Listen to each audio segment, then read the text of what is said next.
Maaaring sa panahon ito, mga kapatid, dumaraan kayo sa kabigatan ng buhay, katulad ng karamdaman na yan. Kahirapan, normal na nangyayari sa atin, no?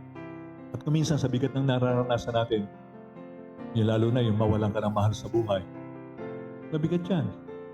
Halos sisihin natin ang Panginoon Diyos sa nangyayari. Na para bang sabi natin, pinababayaan na yata ako ng Panginoon.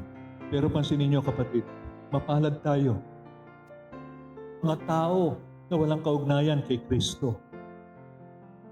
Mas mabigat pa ba ang problema nila kaysa sa problema ang dinadala mo ngayon?